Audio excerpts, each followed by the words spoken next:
Welcome back to Tucson RV Solar, actually on site in Queen Creek, a suburb of Phoenix. And so if you see this, you know that we're down in the farmlands. But this week, getting to do all things Victron and Epoch and Rich Solar on a Vortex by Genesis.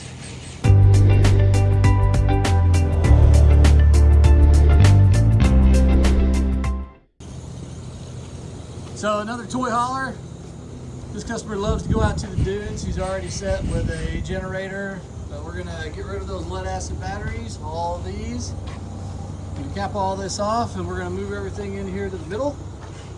We'll put a board right up there that has his Victron MultiPlus and put the Epoch batteries down there where he can build a nice little tray over them at a later date as he closes up and continues that. So the existing Go Power inverter is going to go away. That wasn't providing near enough power for what they needed to do. They'll run everything through here and you have full 50 amp pass through to be able to run his chill cubes that he has in here.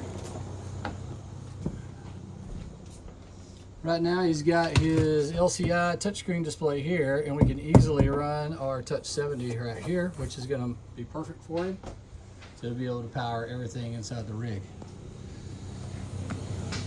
But if you know these Genesis, which is, by the way, this is a 3317 VXL.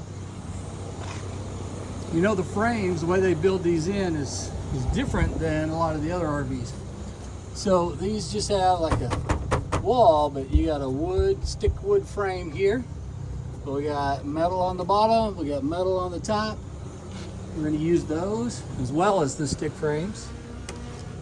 And then I was able to punch a hole right through here, because really it came down to the problem. And the problem on this one isn't location. We got plenty of room and easy to run everything. It's how can I suspend all that weight on the board? So I've already oscillated 1, 2, 3, 4 locations to put our big bolts through to bolt the board in place so that it's nice and sturdy. And then pre-drilled multiple locations all the way through there and on the board. The deck was out there sanding, prepping, getting ready for paint so that we can get it good and secure so it never actually comes off the wall.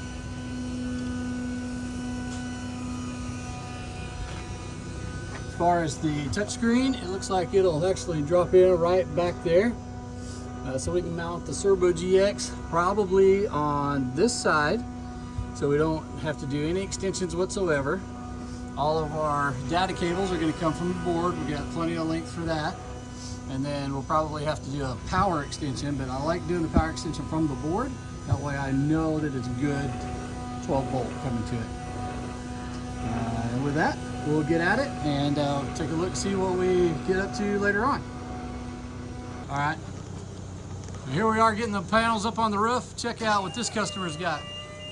So from now on, we're doing all of our Phoenix installations at this customer's house. I haven't asked him yet, but holy cow. Super cool, love this. Here we are up on the roof. So these were his original, those two were his original 2 panels, Go Power. It came with the rig. Added 2 more Rich Solar back here. So this is gonna be a series of 4 up here. Slightly over paneled, but that way we can make sure he gets the full 1200 watts out of his solar controller. We've already wired these in series parallel. I tested it, it was all good. And so now what they're doing right now is making sure this wire is nice and straight going up. So they're moving zip ties around to take slack out as much as possible. And then reattaching new zip ties so it'll secure and stay still while the sealant sets up. So then they're gonna seal all the panels all the way around, and then on their way out, there'll be little dabs of Dicor through there that's gonna hold that in place and make it look really good. So we'll see what it looks like. All right, so here we have Garrick.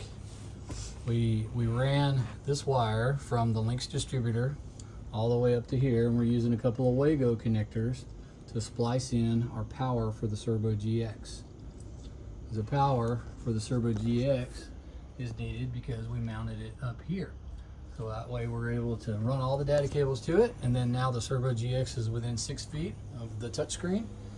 So we never have to worry about extensions, power fluctuations, or anything because we have local power to it. Makes sense, eh? All right, here we are on day 2, up on the roof. So looking at a funnel, we got our series of 4 in the back. So that is paralleled in with our series of 4 in the front. And you can see what we use. So the wires that we had this was like the beginning of a new bundle, so they were super curled up. So basically I had to bend them out and get that nice straight line going. And then used a tool to hold the wires in place while the sealant set up overnight, which is gonna hold them forever. So you can see we got a nice clean install all the way across. And if you ask, why did we lay them out this way? Well, if we want to fit all these panels up here, we also want to minimize shading. So we were looking at minimizing shading from the air conditioners, and these Furrion chill cubes, while they're super efficient, also are super high, so they cast a pretty good shadow. So we might get some going that way, but that means all these 4 are going to be producing fully. But we, offset everything as much as we possibly could. We also had to make sure that there's still room to climb up on the ladder. So that's why that one was offset as well, and then might as well have it on a nice line. But you can easily get through those panels, get around those panels to do any required maintenance that needs to be done up on the roof. So this worked out pretty nicely. And as far as cleaning under the panels, we actually found that simple green, you can use that to clean your RV roof, so why not use it to clean off all the area underneath. So using just simple green underneath all of our mounting points, we were able to clean them real nicely and then get a good connection in between the mounting foot and the butyl tape and the roof. And then went back around and sealed it as well. So good to go. Now we're going to move on and finish everything inside. All right, here we are, all complete. So what used to be is battery bank, those 2 batteries are gone, as well as those 2 batteries that were up front. We tied in his solar breaker right here for the PV side of the house. Rerouted all of his breakers and this guy into his new 12-volt connection, which is going into the Lynx distributor. And then as you come inside on this side, you can see how the install came out nice and tight, nice and clean. So I'll walk around to the other side real quick.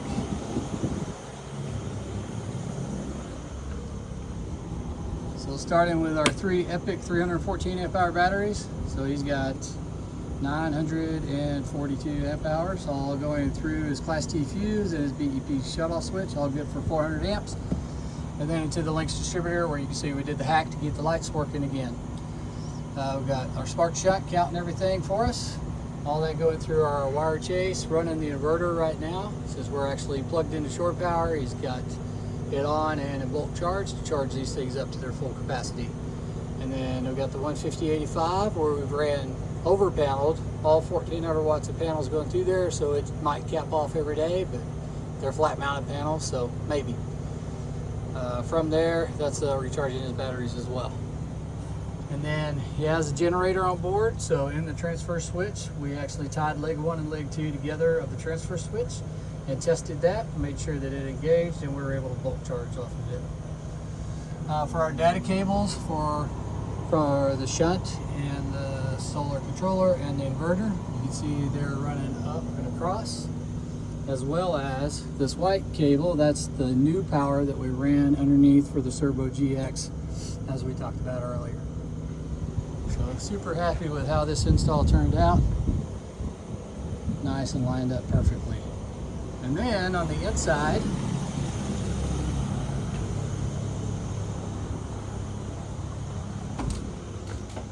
again, where we did have previous solar controller was mounted here, we kept that off, put our nice plate on it, and then we got our Touch 70 right above his other controller for the rig. So you can see bulk charging. And then what we did on this install, if you swipe, we've got Mopeka sensors for the left and the right tank, so indicating his propane tank capacity. And if you hit environment, not only do we have the stock sensor that comes with the inverter, we also added a Ruby tag, so you can see the temperature inside the rig and inside the pass-through, different locations. So love this install. Can't wait to see what he does when he heads out to the dunes, because he's definitely going to be set and ready to run these Furrion chill cubes with plenty of power. Awesome.